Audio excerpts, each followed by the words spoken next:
Hello, dear students.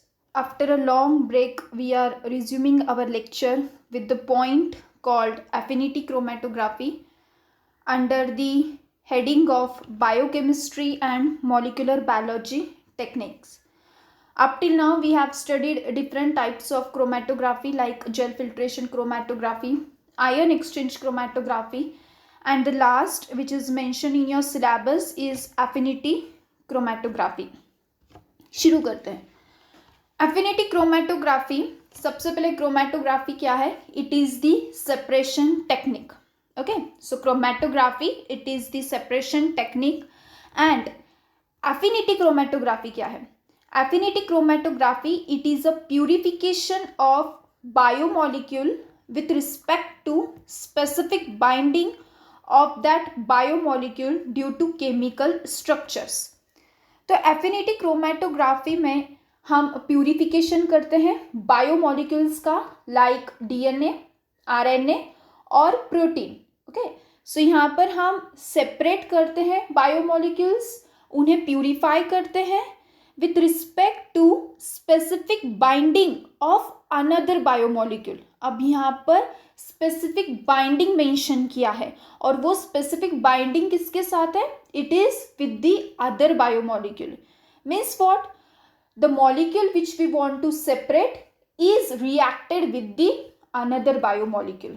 तो यहाँ पर एक इंटरैक्शन है, स्पेसिफिक इंटरैक्शन है, that is known as affinity chromatography.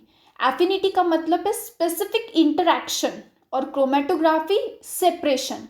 तो by using specific interaction we separate the biomolecules. That is the simple strategy behind affinity chromatography. क्या है? By using the specific interaction we separate our biomolecule or our target molecule. ठीक है, अब वो specific interaction कौन से है? This is the question. तो वो specific interaction है antigen antibody, antibody antigen, substrate enzyme, DNA histone. Histone क्या है? It is a protein that provides structural support to the chromosome. Histone ये एक प्रोटीन है जो क्रोमोसोम को सपोर्ट करता है. Okay, then hormone. हार्मोन का स्पेसिफिक इंटरैक्शन होता है बाय बाइंडिंग प्रोटीन और रिसेप्टर. सो इंट्रोडक्शन पार्ट हमने देखा affinity chromatography. It is the specific interaction to separate the biomolecules and that specific interactions are antigen antibody that we have discussed. Now what are the components included in affinity chromatography? Components कौन से हैं? तो पहला component है matrix, spacer arm, ligand. अब तक हमने जो क्रोमेटोग्राफी टेक्निक देखी उसमें हमने इन जेल फिल्ट्रेशन क्रोमेटोग्राफी हमने देखा कि according to the size molecule separate होते हैं.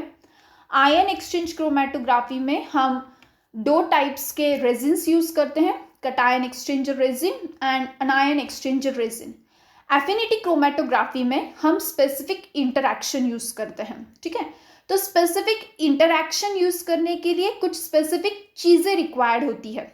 वो स्पेसिफिक चीजें हैं स्पेसर आर्म और लिगैंड. ठीक है, तो एफिनिटी क्रोमेटोग्राफी की खासियत ही है that it consist of spacer arm and ligand, जो आपके लिए कंप्लीटली न्यू टर्म है. Let's understand this. So first is matrix. Matrix आप नोन है, matrix is nothing but it is the stationary phase. ठीक है, हम मैट्रिक्स को ही स्टेशनरी फेज बोलते हैं and that stationary phase is made up of beads और resins. Okay, so this stationary phase matrix ये कैसी होनी चाहिए? It must be physically inert. Then it is made up of agarose and polyacrylamide gel. तो जैसे हमने other chromatography techniques में देखा how stationary phase is made. It is made up of agarose gel or polyacrylamide gel. That is the matrix known as stationary phase. Next is spacer arm.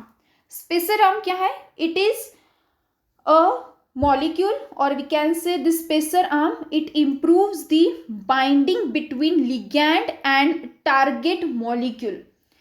ligand क्या है? molecule that binds to the target molecule. अब इन दोनों को हम diagrammatically समझते हैं. Okay, let's understand this term with the help of this diagram. ये जो ग्रेइश पार्ट में दिखाया है, ब्लैकिश एंड ग्रेइश पार्ट में, it is nothing but your matrix which is made up of agarose और रेजिन्स. ठीक है, तो ये है matrix, that is stationary phase. Stationary phase ये स्टैग्नेंट होती है, ये मूव नहीं हो पाती. So this is the matrix. To the matrix this spacer arm is attached. ठीक है, ये मैट्रिक्स को स्पेसर आर्म अटैच्ड है. तो हमने स्पेसर आर्म कैसे डिफाइन किया था?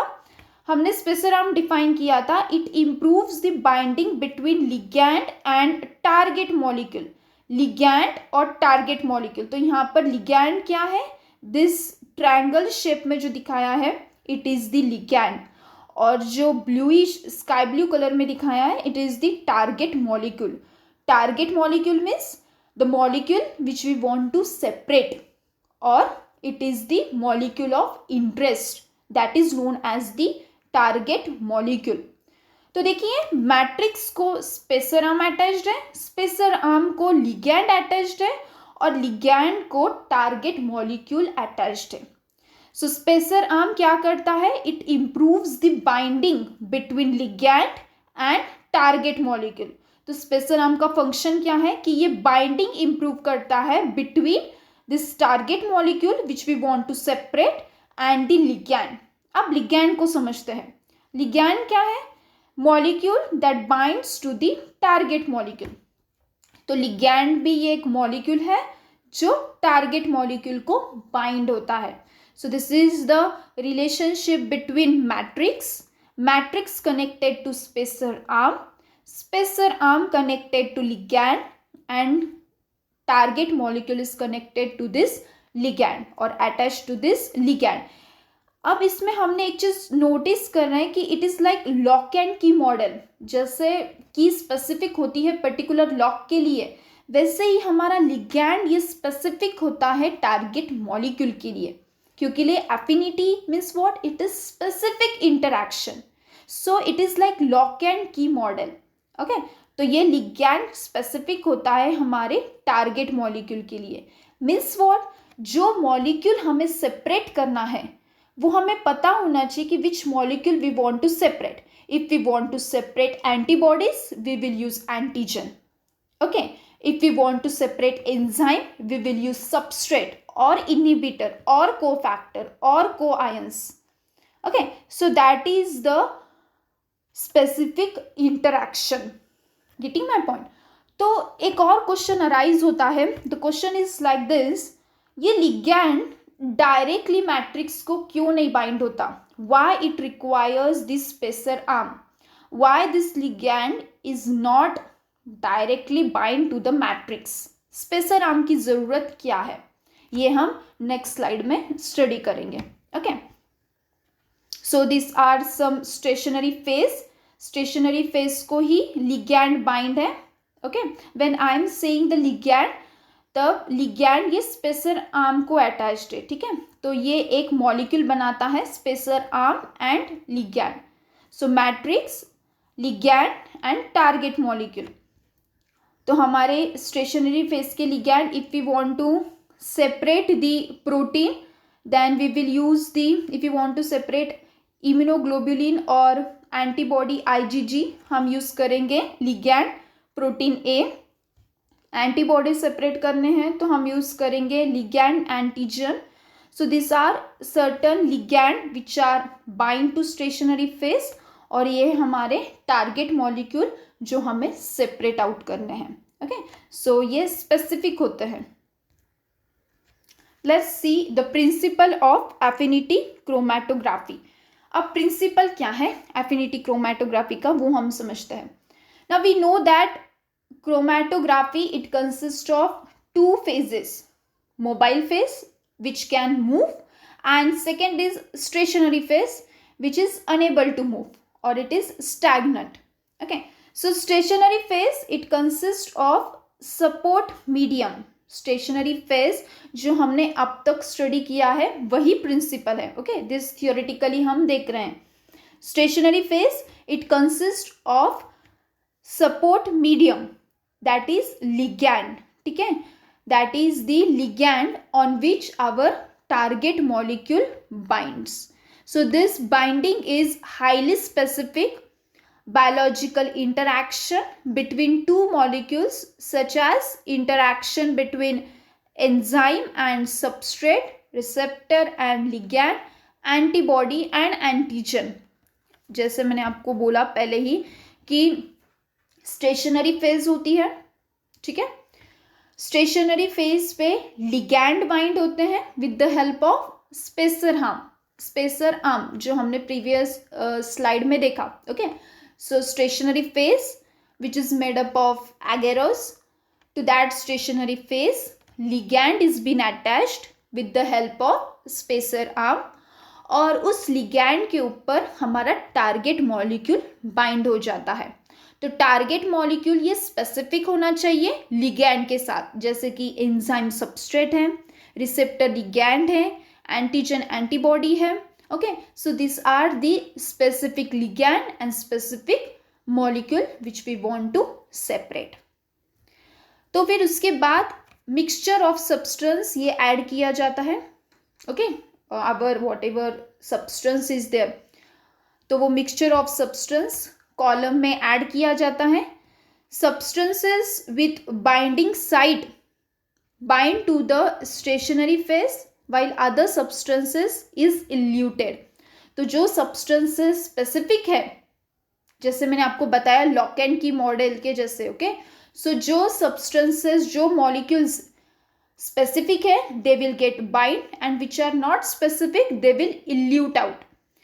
The target molecule can be eluted by different methods like जो target molecule है जो ligand के साथ bind हुआ है वो हम लास्ट में इल्यूट करेंगे by using the different evolution methods like changing the pH, ionic strength और पोलैरिटी कंडीशंस. ठीक है, सो ये है इन शॉर्ट प्रिंसिपल जो कंप्लीटली स्पेसिफिक इंटरैक्शन पर डिपेंड है. Let's see the components of affinity chromatography जो हमने इन शॉर्ट देखा था प्रीवियस स्लाइड में. मैट्रिक्स, स्पेसर आर्म, लिगैंड, वो हम इन डिटेल में देखेंगे. अब मैट्रिक्स, मैंने आपको बताया कि मैट्रिक्स ये स्टेशनरी फेज है और इसके प्रॉपर्टीज क्या होनी चाहिए.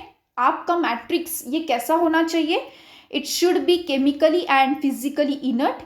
इनर्ट मतलब स्टेबल, उसने कोई मूवमेंट नहीं करनी चाहिए. Okay, so it must be stable. It must B insoluble in solvents and buffers. तो जब हम हमारा सब्सटेंस ऐड करते हैं, मिक्सचर ऐड करते हैं या फिर हम जब बफर ऐड करते हैं तब हमारे स्टेशनरी फेज ने कोई रिएक्शन नहीं दिखानी चाहिए. Okay, it must not react with the substance which we want to separate और it must not change the properties of substance which we want to separate. It must be stable, stable होना चाहिए. It must be easily coupled to a ligand. जो molecule हमें separate करना है ये बहुत ही important property है. जो बायो मॉलिक्यूल हमें सेपरेट करना है कोई भी हो, एंटीजन हो, एंटीबॉडी हो, प्रोटीन हो, आरएनए हो, ओके, एनी बायो मॉलिक्यूल जो हमें सेपरेट करना है that molecule must bind to the ligand और spacer arm. और ये ligand और spacer arm कहाँ bind है. it is bounded to the matrix. तो वो जो attachment है spacer arm, ligand और biomolecule की, तो ये attachment fit होनी चाहिए. okay, there must be no any type of leakage. तो that attachment must be fit. it must exhibit good flow properties. तो जो flow rate है वो अच्छा होना चाहिए, कहीं पर ट्रैप कोई मॉलिक्यूल्स नहीं होने चाहिए unwanted. And this matrix is made up of agarose and polyacrylamide. Okay, तो बीट्स तैयार किए जाते हैं एगेरोस और पॉलीअक्राइलअमाइड के। Beads means they are like a magic balloons जो हम बोलते हैं, ओके, या फिर बबल शेप, वैसे होते हैं बीड्स। मैट्रिक्स के बाद आता है second component, spacer arm. Spacer arm जो हमने डायग्राम में देखा था, ये स्पेसर आर्म क्या करता है? It is used to improve binding between the ligand and target molecule by overcoming any effects of steric hindrance. मैंने आपको एक क्वेश्चन पूछा था, क्वेश्चन ये था कि why it is necessary to attach this spacer arm. हम डायरेक्टली लिगैंड क्यों नहीं बाइंड कर सकते to the matrix? Why it is important to attach this spacer arm? This diagram clearly shows you the explanation of that question. Steric hindrance. Steric hindrance का ही मतलब होता है crowd, collision, overlapping. ठीक है, समझते हैं इस डायग्राम से। द ब्लू पार्ट और द वॉयलेट पार्ट, जो वॉयलेट पार्ट दिखाया है, इट इज योर मैट्रिक्स। ठीक है, ये वॉयलेट पार्ट है मैट्रिक्स, और ये जो डायगोनल शेप में दिखाया है, डायगोनल शेप, ये है आपका लिगैंड। ठीक है, अब यहाँ पर ये लिगैंड डायरेक्टली बाइंड है मैट्रिक्स के साथ। Okay, this ligand is directly bind to the matrix. तो आप ये डायरेक्टली बाउंड हो चुका है मैट्रिक्स के साथ, और ये हमारा टारगेट मॉलिक्यूल, ये टारगेट मॉलिक्यूल इसने सिर्फ लिगैंड को बाइंड होना चाहिए। Okay, the property of this target molecule is it must only bind to the ligand, not to the matrix. But यहाँ पर क्या हो रहा है? यहाँ पर स्पेसर आर्म नहीं है, तो स्पेसर आर्म नहीं है, इसीलिए टारगेट मॉलिक्यूल लिगैंड के ऊपर ओवरलैप कर रहा है and it binds to this matrix. See, overlap between target molecule and the surface, bead surface or matrix surface may prevent binding between the ligand and the target molecule. तो यहाँ पर spacer arm नहीं है, there is overlapping between this target molecule, yellow part में जो दिखाया है, it is the target molecule and this matrix. Okay, तो यहाँ पर जो ligand और target molecule बीच में इंटरैक्शन होनी चाहिए वो हो नहीं पाती, एंड हमारा टारगेट मॉलिक्यूल कंप्लीटली डिस्टर्ब हो जाता है, क्रोमेटोग्राफी रन नहीं हो पाती। Opposite is the case when spacer arm is attached. जब ये स्पेसर आर्म अटैच होता है तब हमारा टारगेट मॉलिक्यूल ये सिर्फ लिगैंड के साथ इंटरैक्शन करता है, मैट्रिक्स के साथ नहीं करता है। Okay, so this spacer arm it ensures that target molecule has full access to the ligand. तो जब स्पेसर आर्म होता है बीच में, तब हमारा टारगेट मॉलिक्यूल ये कंप्लीटली लिगैंड को बाइंड होता है and there is proper running of chromatography. Okay, so that is the reason why spacer arm is been provided. Moving on, next component is ligand. Ligand क्या है? It refers to the molecule that binds reversibly to a target molecule. अब binding भी कैसी है? यहाँ पर reversible binding है। Okay, diagram की तरफ आते हैं डायरेक्टली। रिवर्सिबल बाइंडिंग है means what? Your ligand it binds in a reversible fashion to the target molecule. तो ये हमारा जो लिगैंड है, ओके, दिस लिगैंड एंड जो पिंक कलर में दिखाया है वो है हमारा टारगेट मॉलिक्यूल। तो लिगैंड और टारगेट मॉलिक्यूल ये दोनों आपस में रिवर्सिबली बाइंड होते हैं। Okay, why reversibly? Because when sample is injected into the column, जब हम सैंपल इंजेक्ट करते हैं कॉलम में, तब सैंपल जो स्पेसिफिक होगा वो हमारे लिगैंड के साथ बाइंड करेगा। ठीक है, लेकिन हमें इसे इल्यूट भी करना है। We want to separate this target molecule. अगर ये इरिवर्सिबली बाइंड होंगे तो इन्हें निकालना मुश्किल हो जाएगा। ओके, सो इजीली ये निकल सके, इजीली ये इल्यूट हो सके, इसीलिए इन दोनों के बीच में जो रिएक्शन होती है it is reversible. Okay, so that is the main thing. यहाँ पर जो हमारा टारगेट मॉलिक्यूल है ये लिगैंड के साथ रिवर्सिबली बाइंड होता है. Getting my point. So this is the diagram. यहाँ पर लिगैंड दिखाए हैं, बीड दैट इज मैट्रिक्स. ये जो लाइन है ये स्पेसर आर्म है. दिस इज द लिगैंड, और लिगैंड को हमारा टारगेट मॉलिक्यूल या टारगेट प्रोटीन बाइंड हुआ है. एंड आफ्टरवर्ड्स, आफ्टर इल्यूशन और ड्यूरिंग इल्यूशन प्रोसेस हमारा टारगेट मॉलिक्यूल ये बाहर निकल जाता है.